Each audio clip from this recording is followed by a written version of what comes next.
globally as a speaker, retreat facilitator, medium, and mentor. My mission is to awaken and realign you back to your magnificence, your power, and infinite potential.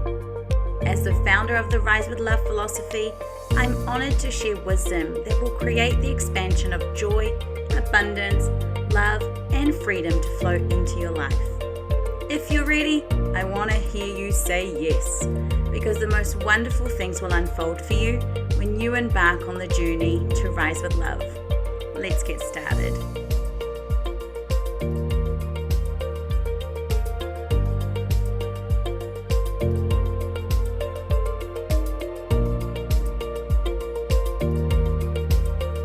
Hello and welcome to a new episode. I feel so privileged to share in this journey as we evolve and rise with the power of love.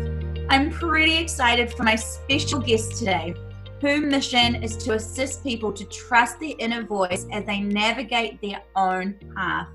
She is the founder of the Julian method, the Goddess Collective. If you want to emerge as the goddess you came here to be as you live your best life, then this is going to be one beautiful conversation. It brings me great pleasure to introduce you to the sassy, spirited Michele Julian. Michele, welcome. I'm so excited our paths have crossed and we get to co-create this time together. Yay! It's me, Michele Julian. Thank you so much for inviting me here to Rise to Love podcast. It's such a beautiful name. We are so honored to have you. I think you're going to do something really special for us.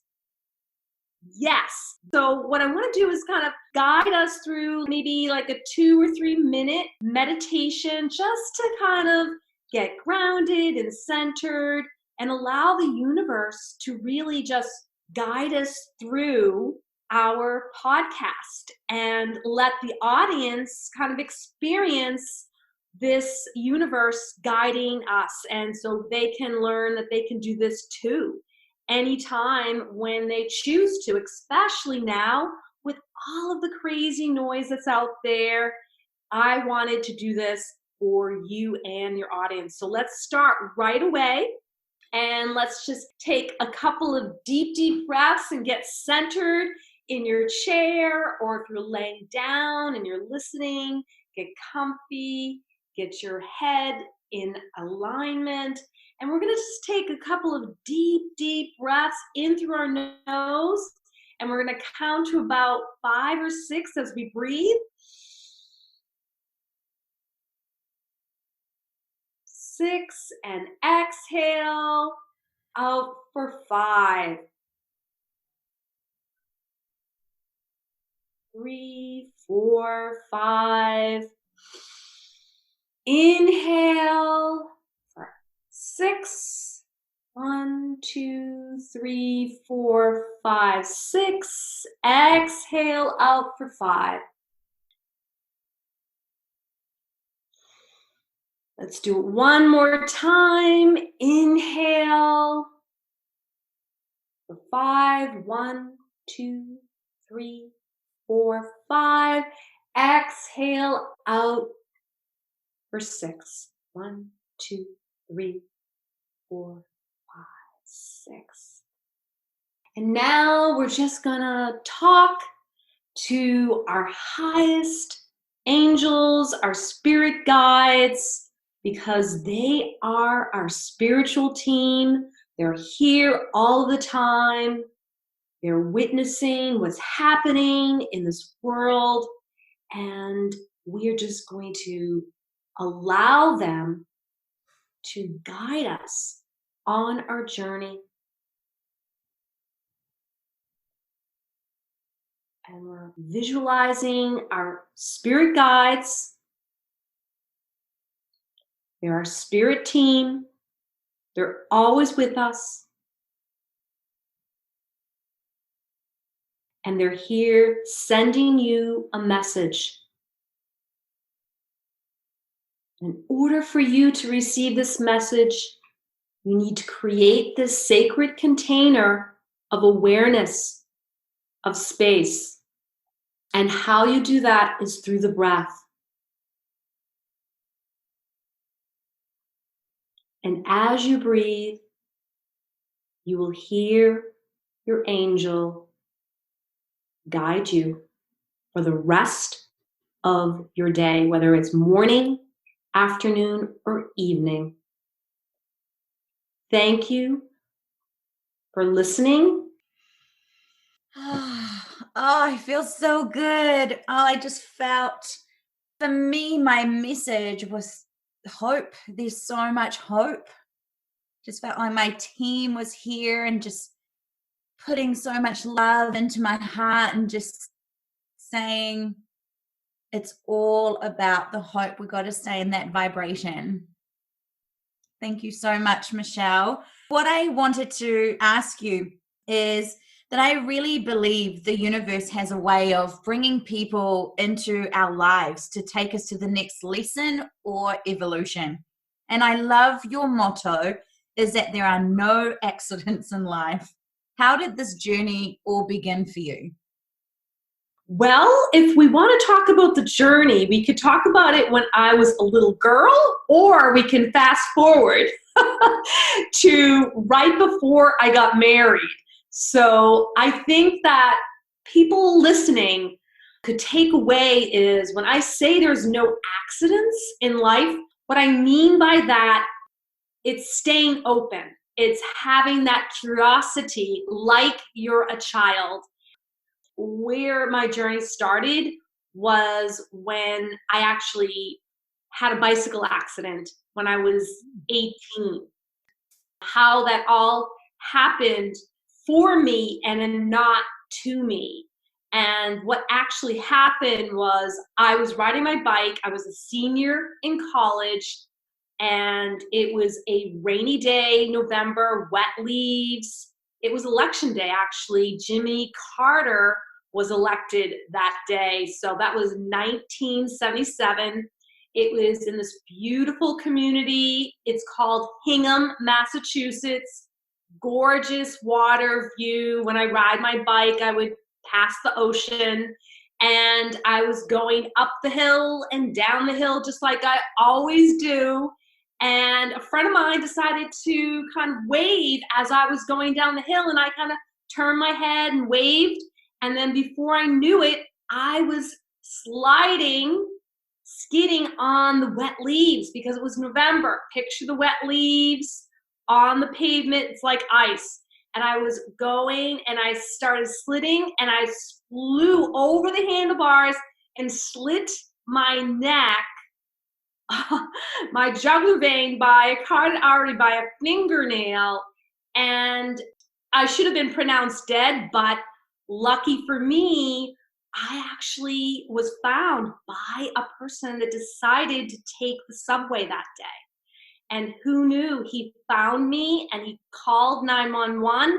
I woke up in an ambulance with a priest standing over me, and I looked at him and said, "Oh my God, am I going to die?" And he said, "No, you just have a little cut in your neck. You're fine." 64 stitches later.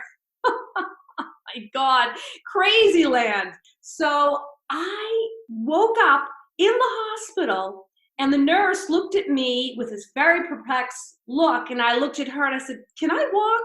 And she says, "Yes, you can walk." And I had a neck brace. And she said, "I just want to warn you though, when you walk in the bathroom," she's like, you've got a broken nose and you're all kind of scuffed up from hitting, whatever you hit. I think you hit a tree." So I was like, "Oh, okay." And then I started really getting nervous, like, God, am I going to be disfigured? So, because in the back of my mind, I was thinking, oh my God, I'm not going to be able to skate in the ice capades and try out for this lifelong dream since I was a little girl to be a professional skater for the ice capades. And so I went to the bathroom and I looked at my face and I saw that it was, pretty much scuffed up, broken nose, whatever. But I just said, thank God I'm still alive. So it's quite story to tell. My, I guess, transformational journey that I started when I was 18, but it really did help me realize that we don't have things all figured out. And that sometimes we have these things that happen for us to slow us down and really get clear on what is our purpose and where we're going. So, really, kind of the theme to the story is really about that I have this dream, I had the accident, now what was I going to do? So, it was all about really kind of figuring out and navigating how I had to really now up my game to strengthen my core and spend more hours training because this kind of set me back. And the good part of the story is that I actually did get in to skate for the Ice Capades as a professional skater with Dorothy Hamill. I was going to ask, I was like, I want to know, did you make it? Yes. Yes, I did. I was so lucky. I really spent many, many hours training, got up at 6 o'clock in the morning, and then I would get up, on the weekends, and I'd work 2 jobs because, my parents didn't really make a lot of money, and I had to contribute towards all of the lessons and the skating time. So it was really, really an opportunity for me to really kind of see what I was made of. And I was really just so blessed that I actually got into the Ice Capades. It's just phenomenal how we have these moments in our lives that kind of make us go within ourselves, like you just said, and reconnect and go, what is really the point of being here? And let's make something of it. What I got chills. I have so much chills. I know there are so many people, especially that will be listening, that are like, I've had something like that happen to me, not necessarily a bicycle accident, but we've all had moments in our lives where something has given us that wake up call. We have so many opportunities really to be awakened if we really are paying attention. And I think that's really kind of what's happening right now. We have an opportunity to go really inward and start reflecting really what's important because we're not being distracted anymore. I believe we're probably in the most exciting time of humanity. I believe we've been waiting thousands of years for this to happen. And it is that mass awakening and that connection, and just kind of leads me to my question I want to ask you, because your goddess collective, oh my gosh, I'm like, I want to be part of that. What does being a goddess mean to you? It really means to listen to your inner voice because we all have that inner voice inside of us, right? Not really being judgmental, being kind, being compassionate, and also realizing your strengths. And you kind of have to go through a journey to really kind of cultivate your understanding of your own goddess depending on the age. I know in my 20s, I don't think I really ever saw, and that was during the time I had my accident, I didn't really see myself as a goddess. And then in my 30s, I was like head down, work, work, work, work, and, had really no time to even kind of do self-care per se, because I was a single parent and I had to support myself and my daughter. So I didn't really have that opportunity to really kind of create the space because there was no space. And then there comes the 40s and the 60s and beyond. And that's really when I started owning who I really was and what I wanted to contribute to, who I wanted to be with, to contribute with. And then that allowed me to really step in to who I needed to serve. And that's why I really have kind of created this goddess collective, because over the past 21 plus years as a wellness coach, being a very sought out massage therapist for so many years, I knew I needed to do something that was going to really help women shift into the next paradigm of their highest, wisest self. And that's why I birthed this goddess collective, actually really about I'd have to say 11 months ago when I met a coach who is just completely authentic in reference to her own message of helping women in a heartfelt way. Her name is actually Jessa Lynn. She used to be Hargrove, but now she is the Heartfelt Community. And I have learned so much from her. And I am so blessed the universe brought her to me. Yeah, isn't it amazing? Like I said before, the universe has a way of bringing people into our lives to either give us a lesson or part of our evolution. And I was called to actually birth the Rise with Love philosophy in 2019. And I think that's because of everything that's going on and this incredible energy that we are in now in the 5D ascension. And I feel like your message of the goddess being strength, I love that. You know, women, we are so, and men, because I'm not gender specific, yeah. But I think, yes, women, we have this incredible strength within us. And when we allow that to come out, oh my gosh, we are unstoppable. And I love that what you do with your work and taking us to that higher paradigm. Oh my gosh, you're talking my language. I love it so much. It's so fun that we connected because how we connected is through the universe. I see the online portal really as the digital universe that guides us and connects us. And a lot of people, that are kind of doubtful about online and how is it really working. Oh, they're all watching me when I'm buying and who I'm talking to. So they're, technically it's really not the universe, but I disagree because I believe in the highest of our own selves. I believe that I have a spiritual team. My mother and father are part of my spiritual team, and they're always guiding me. They're always sending me messages. Do I always listen? No.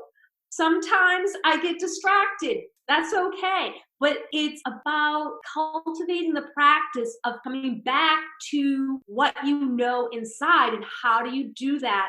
Is through basically creating the space and mindfulness. And that's really kind of how my husband, who I would call him the goddess, because he actually is the one who brought me to the next level of meditation. I was dibbling and dabbling it. He kind of like said, hey, let's go to this retreat. We'll really be able to relax.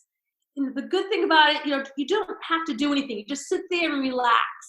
And I thought to myself, wow, that sounds beautiful. I can't wait to do that. Little did I know, sitting and relaxing is a hard thing to do when you're a workaholic and you're constantly being stimulated. So it really requires kind of like a jump start, an openness to really kind of get to that place where you create the space so you can have your breakthrough, so you can have your transformation. But first, you have to have some type of intense suffering, whether it's you get sick or whether maybe somebody dies in your family that's very close to you, or you might have an accident or something like a car accident, or maybe, you leave your really favorite, pair of eyeglasses at the store that cost like $300. Things like that will actually wake you up and say, wait a minute, what am I doing? How did I lose my mind? Like, how did I forget to do XYZ? It's because you're not being in your body. You're not connecting your body and your mind because you are allowing that distraction to take over. You're not really receiving the information that you need to receive to really kind of get the clarity of what is my purpose today? Why am I here today? Like, we all can do that. We can just stop and ask ourselves that question. So that's why I really am so passionate about what I'm creating here. And I'm so happy I met you because I think we'll probably be friends forever. Oh, I hope so. Because I feel so connected. I feel like we have the same kind of intentions, and it's just so beautiful. I feel so blessed to have this time together and just keep delving in all of this so much more. Thank you so much. What I want to ask is, who do you think has been your greatest influence and mentor? And why might that be? Well, I have actually a lot of, I would say, influencers over my life because I am 61 years old. So I would have to say, in my 20s, I looked up to Dorothy Hamill. I always wanted to be her. So I aspired to be a really good skater, and I got that opportunity to actually skate with her. So thank you, Dorothy Hamill, for pushing me to be kind of like the best version of myself in my 20s. And then I would have to say, kind of like in my 30s, I really kind of sunk into watching and listening to Oprah Winfrey. Because Oprah Winfrey, she really has taught us so much about the higher power and being brave and courageous and listening to your own inner voice. She actually started, I think, this whole paradigm of, the higher power, and she would interview people that wrote The Secret. And then basically we started to really realize, this manifestation, I think it's kind of real. Whatever I'm thinking, I'm attracting. So I think over the time of the 20s and 30s and now into, the 40s and 60s, I really have to say, I look back in history at the women that have been just amazing to really kind of give us this amazing divine feminine strength. And I would have to say the woman I really, really just been in awe of, Gloria Steinem. She started a movement really connecting with other Black women that were already doing what she wanted to do. And she's still alive today. She's like in her 80s. So I would have to say I have a lot of people that I look up to, not just one. It's hard to say just one. It is. And I remember Oprah came to New Zealand in 2015, and she was just phenomenal. I wrote a blog about it by what I got from her talk when she did her worldwide tour. And I was so moved by it that I actually got 2 sentences tattooed on my body that she shared, the verse from Invictus. And the last 2 lines, I am the master of my fate, I'm the captain of my soul. That resonated so much with me, and it stayed with me for years that I've actually got that tattooed on my body, and I hope to share that with Oprah one day. So Oprah, if you're listening, I'd love to tell you about my tattoo. That's so funny. One of my dreams is, and I share this with all of my coaches, and they love it, and you'll love it too, is I want to be interviewed on her Soul Summit radio channel. And it's her, Oprah Winfrey, and what I want to do is like a competition with Ellen DeGeneres, because I actually think I'm funnier than her. Well, you know, what you put out there to the universe comes back. By law, the universe answers every question. So you just never know, honey. We could be manifesting some really good things here. You help a lot of women to emerge into their potential. That must be really rewarding. What do you think holds most women back? I think what holds women back is comparison. Comparing themselves to other women similar in age, potentially, or maybe even just, in general in their world. Like, let's say, for instance, if someone is a coach that's listening and they start thinking, well, I'm a spiritual coach, but, I can't be as great as a Gabby Bernstein. So they think, what's the point? So I think listening to that voice is what limits you from really stepping in to your own brilliance. Because Gabby Bernstein would tell you that's just your ego getting in the way to keep you safe. So don't listen to your ego.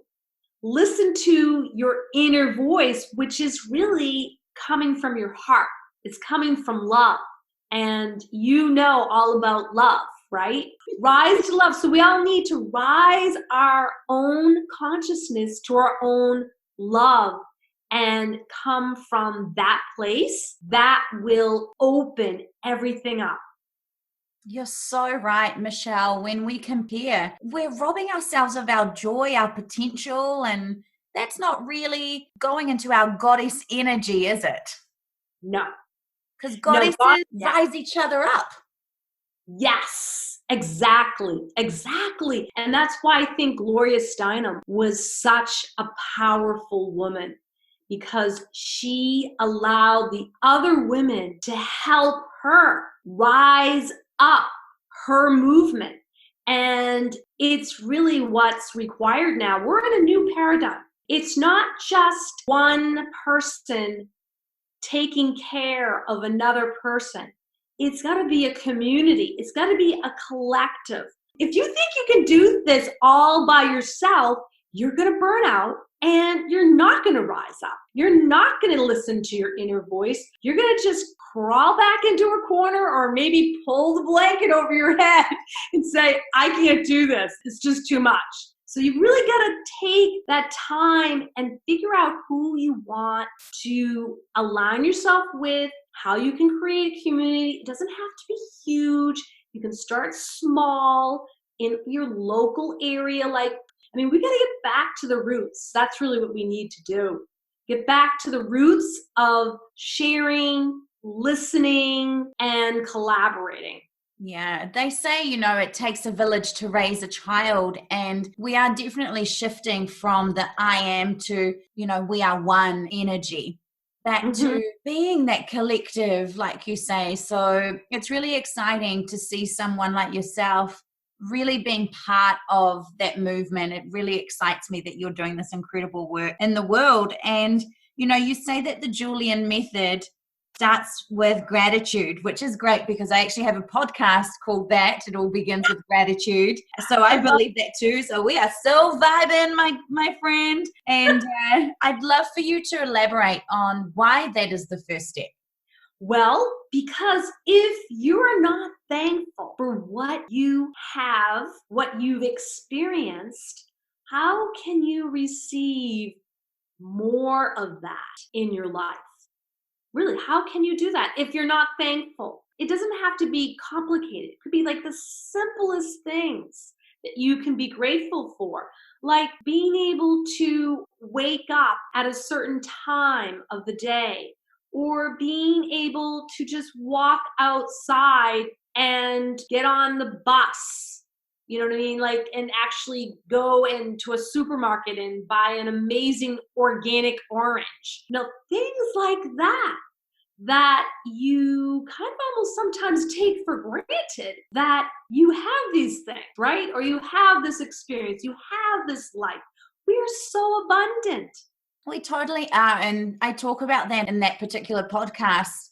Like you say, if you can't be grateful for what you have right now, when you have more, you still won't be grateful. And it's about seeing things that we take for granted. It's moving, like you said, to actually seeing them as a blessing. Absolutely. Gratitude simultaneously with the idea that I can be grateful and therefore I can also be more giving, because I think gratitude and generosity comes hand in hand. I feel like sometimes people can get very constricted and hold on to the things that they have or don't want to share the things that they have because they're afraid they'll lose something. But it's actually opposite of that. I fully agree. Oh my gosh, I love that. You also talk about having a healthy mindset, which I'm all about. So what are the tools you share with your clients when their mindset goes a little bit into sabotage? Well, the number one thing is meditation. Meditation is the key and the secret to everything. And the reason why I know that is because I've experienced it. It's transformed me to really be the person that I am now, to be able to actually even have the bravery to come on to a podcast and talk my truth, as I would call it. And basically, if you're not working with your mind in a space where you nurture it and have compassion, then you really won't be successful because you're back in that mode of comparing and looking at outside of yourself instead of really looking within where you have your inner knowing and working with your mind and creating that space. It allows you to get that clarity. And then once you're clear, you know what you need to do. I love it. I did a course with Michael Beckwith, which Mm. I just love. He was part of The Secret. And he talks about how meditation is the key to everything as well. And he refers to it as a shower for your mind. So we Oh, take a shower love for it. our body, and a meditation is the shower for the mind. And, imagine you're like me in the line of work that you do. People are like, I don't have time to meditate. I don't know what to do. And it's just like you did in the beginning. Just breathe. Start with breathing. Yes. Breathing, shutting off the stimulation. I love to meditate outside in nature. That's like my favorite place because that way, I have my phone sometimes, but I can shut it off or I can keep it in my pocket just in case someone needs me. But nobody really needs me. It's not like I'm the president of the United States and I need to decide whether we're going to go to war or not, right? I'm just this human being that, is on the planet Earth. So why not unplug your phone? So I go out in nature and I find like watching the trees, it brings me back to my soul. And watching the birds or looking up at the sky or seeing the sun, feeling the warmth, all of those things. Nature connects us to who we really are. I absolutely agree 100%. Nature is such a reminder when the chaos is going on that actually that is just a perception. That's not reality. Nature is in flow. Nature is evolving. And if we can take a step back and, like you say, just look up at the sky and look at the trees, we realize that this reality we've created, we need to shift that and go back to what we truly are. And I love that you say nature reminds us of who we are inside. Yes. Yes, your face is getting flushed as you're talking about it. I'm passionate about this stuff, just like you are. You actually are glowing as you're talking about it. It's warming me as you glow. I'm just picturing myself, looking at the clouds, and I'm just like, you instantly feel, even if you just close your eyes and you think of that, you just instantly feel this peace and this calm. And if you haven't started meditation before, start with things like that. It's going to make such a huge difference into your life rather than just keeping busy and unplugging. You talk about unplugging, actually turn the phone off, go and have some you time rather than always being available. Do the do not disturb, because you know what? Like, again, we don't need to know that we got an email. I don't know why we're all addicted to that. I think it's just happened without us even knowing. Your life can start just kind of being a certain way where you're just doing, and there's no space to say, is this something that I really want to be doing? Yeah, become so dependent on this kind of stuff, and we get caught in this, I believe, this limiting way of doing things, because then we're so like, we have to get up, we have to check our Facebook and emails and Instagram and what's going on. And actually none of that matters. None of that matters if you actually, this is what I do in the morning. I get up and I serve me first. I meditate. I do my gratitudes. And then I can go and look what's going on in the world. But I feel like if I start the day by serving me first, I'm at a higher vibration rather than, Facebook, someone's doing this, or an email about you need to do that. And then that lowers, I feel, my energy. I feel like, unplug, except listen to the Rise with Love podcast. You also talk about the importance that we embrace our divine feminine. So why is that? Because the divine feminine is the power. It's the power. It's that inner knowing that allows us to go to the next level of our truth. And the truth sets us free. You don't have to worry anymore about what people think or what people say, because you know your truth. You know your inner power. And not having that connection with the feminine, because my husband, he's very male, but he's also very connected to his femininity. I think it's from the meditation. He started when he was 16 years old. And it's all about really allowing all of those thoughts and ideas and constructs of this is how I'm supposed to be, and this is what I was taught how to be, and now I'm going to be this way because maybe so and so who I look to or look up to told me to be this way. That's not your divine feminine. Your divine feminine is the higher self of your truth, of what you were born at your soul level. Okay? That's divine feminine. A lot of people get confused about the divine feminine. They think it has to do with being a woman and not a man. But actually, your masculinity and your femininity come together in that divine state. Your strength and your softness.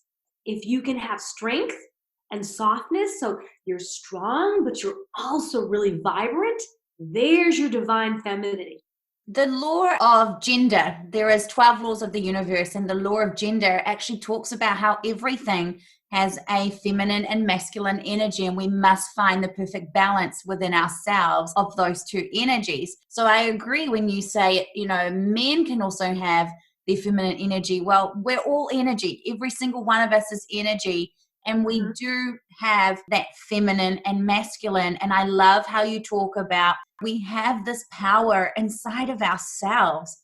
And I see so many people in my line of work, Michele, that are afraid of that power.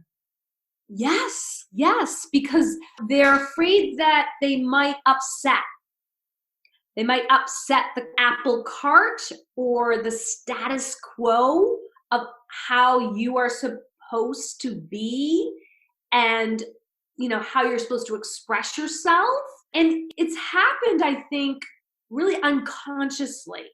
But I think with the Me Too movement, even though the Me Too movement has been here way before the last 5 or 6 years, I mean, like I said, Gloria Steinem, they were doing the Me Too movement back in the 60s, okay? But then what happened was women actually became more masculine because we had to.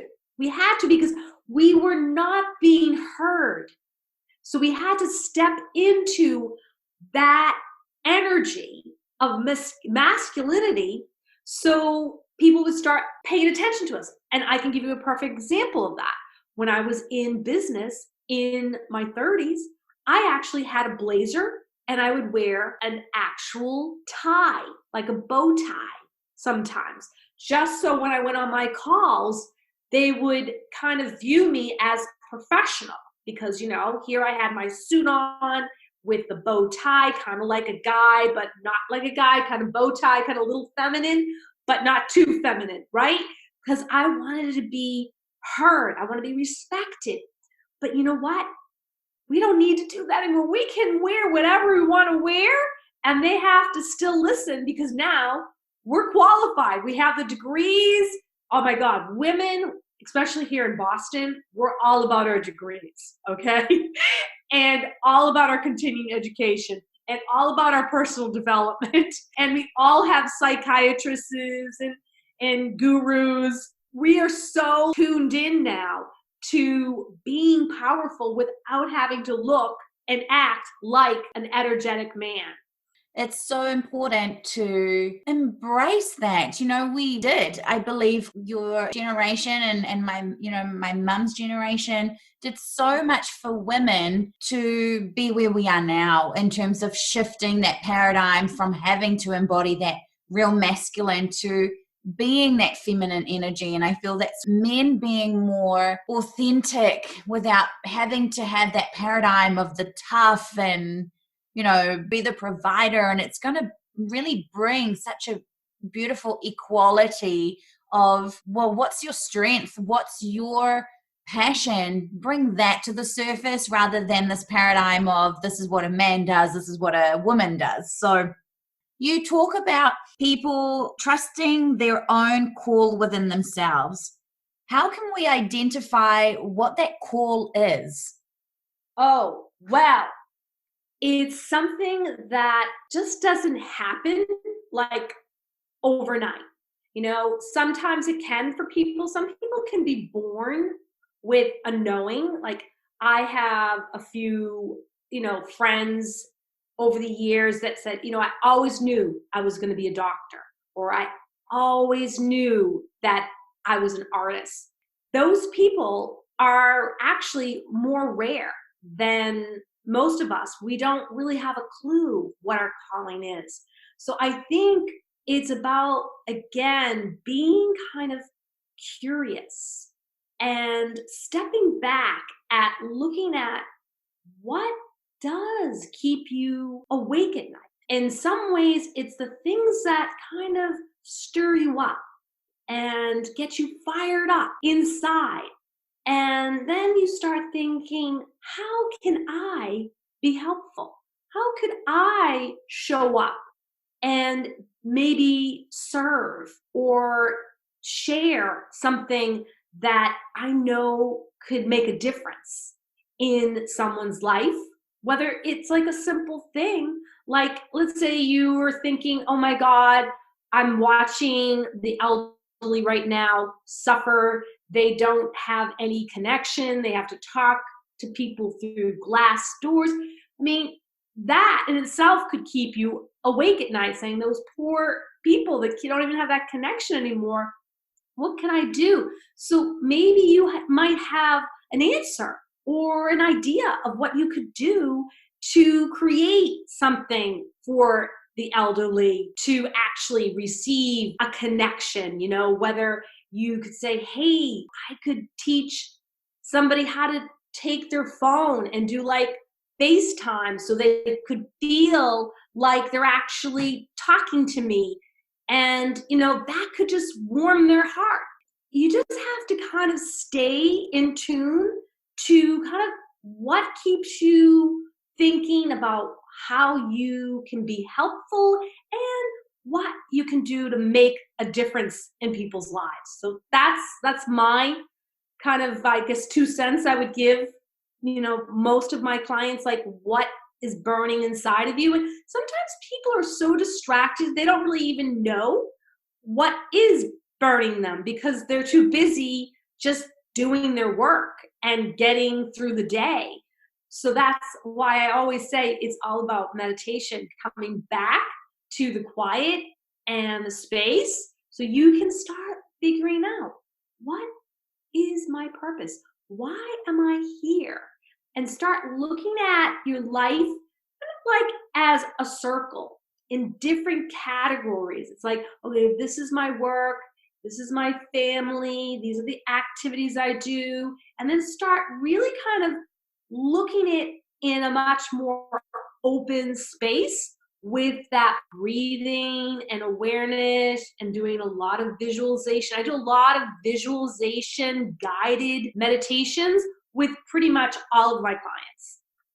I think what you said was so right. We have a call inside of us, and I think sometimes people think it has to be like this global thing, but you don't go to having this global calling in just one moment. You have to be part of the journey of making that happen if it is going to be global. So you're right, just starting with what can I do in my immediate community or my family, or starting there and letting it grow.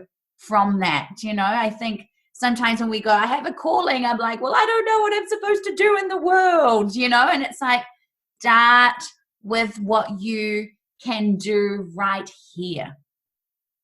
Simple things. I mean, some people will say to me, what is your passion? What is your mission? My vision is my passion, right? I decided that I can see things more clearly because I've been through 4 near-death experiences, not just one, but 4. And I'm not going to get into all of them today. When you've had that many near-death experiences, you really, really have to kind of like get out of your own way.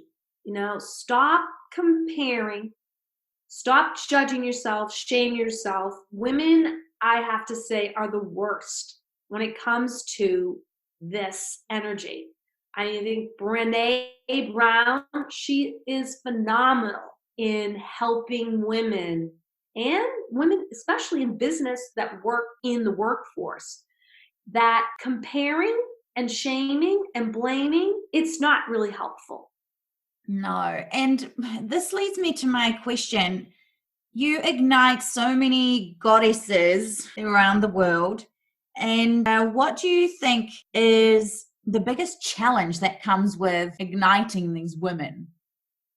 Well, I can get burnt out because I take on the energy of whatever's going on with the universe. I'm an empath. And so I have to myself practice what I teach, which is unplugging and actually creating the space that I need for my own inner knowing and for me to guide other women or men to their own sacred journey. So if I'm not practicing those tools myself on a consistent basis, and I'm not just talking about meditation, I'm also talking about my physical body as well, making sure that I'm strengthening my body, that I'm working on my core, that I'm doing my yoga that I've created for my body, especially in the last couple of years, because as you age, you are going to get more stiff. I don't care what anyone says to you, you're going to age. You can slow down the process, but you are going to age. So when you're in your 30s, you just don't feel any of these restrictions that you start to feel when you get into 55 plus. And I have clients that I've worked with that are in their 70s. So they actually helped me create their own yoga sessions so I can help them always be feeling vibrant in their body. Because it's really about meditation, stretching, and then of course, eating, drinking. I constantly doing the whole hydration thing because it's real. It's really real. It's not just like people think, what is this water thing? It's really real. It actually works. So I think that, if I'm not doing all the things that I teach other people, then that's when I can start feeling depleted and I'm not able to help other people. So it's really about putting your own oxygen mask on so you can help others. And I think right now it's a hard, intense energy because of what's happening. Yeah, I agree. You've got to put your own oxygen mask on first. And I think a lot of women would be putting everyone else's oxygen mask, the plane crashes, and then you're it. And that's why I say to my clients, because I see them as women, we're so taught to be the carer and the nurturer. And, I see it with my 1-year-old. She plays with her dollies and it's like about serving other people first. And it's like, actually, we've got to serve ourselves first. So, Michele, why is this work really important to you? I would say the reason why it's important to me is because I really believe it. I actually really believe my work can change and transform women and men if they want. Man, woman, whatever they are. I believe that it can make a difference and they can feel better in their bodies by using these techniques, these methods, gratitude, the divine femininity, and the healthy mindset, using these powerful, I would actually call them methods, the methods to our madness, because our madness is real right now. Yeah, that's so empowering to hear. I love the work that you're doing, Michele. And where can people find you? How can they connect with you? I will link it anyway. Where can we find you?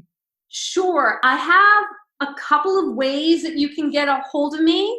I'm on Instagram, so I'm at Julian Method. And also you can find me on Facebook at Julian Method. My actual website is called juliangoddesscoaching.com. So you can find me there as well. You can jump on the calendar and have a tea chat with me for 30 minutes. I do that complimentary so you can get to know me. I'm kind of old school that way. I want to talk to you first before we actually work together. Usually anyone that I've ever worked with on a deep level of transformation, they've worked with me a couple of times via Zoom or even come to my office. Look, Michele, It's been such an incredible time together. Thank you so much for what you've shared and the beautiful work that you do for humanity. I feel so blessed that you are out there and empowering women, and that will have the most incredible ripple effect. I feel just keep doing what you do, and the wisdom and the insight that you have given us a glimpse into. Thank you so much. It's been wonderful. Well, thank you so much for having me here. I would love to ask you a question. How can I help you? Are you asking me as in Melissa or the world? How can I help you and your audience, the Rise to Love podcast? I think you have. I think you've done a phenomenal job of reminding us of who we truly are, Michele. And sometimes you're right, we get so caught up, and I feel really emotional about it. Sometimes we just get so caught up in what we have to do, and actually we don't have to do any of it. No one is telling us we have to do this. We put this expectation and this responsibility on ourselves, and we've lost touch with who we are. And that's why I believe your work is so important, is you remind us of our true essence. And I feel that. I feel it today. I'm like, oh, Melissa, you've forgotten a little bit about this goddess that is inside of you. And now I'm going to, feel like I want to wear something really floaty because that makes me feel like a goddess. So that's what I'm going to do today. But you've served us in the most beautiful way. Thank you so much for having me here. I just feel so honored. So thank you for blessing us with. Thank you. With you. Oh. We did it. We did. So I just want to say to everyone, I feel so empowered right now to embrace my inner goddess, and I hope that you are too. This is a great time for you, and my greatest wish is that you let the wonderful things unfold as you rise with love. Thank you, Michele, and to everyone listening. Until next time, everybody, peace, love, and blessings. Melissa.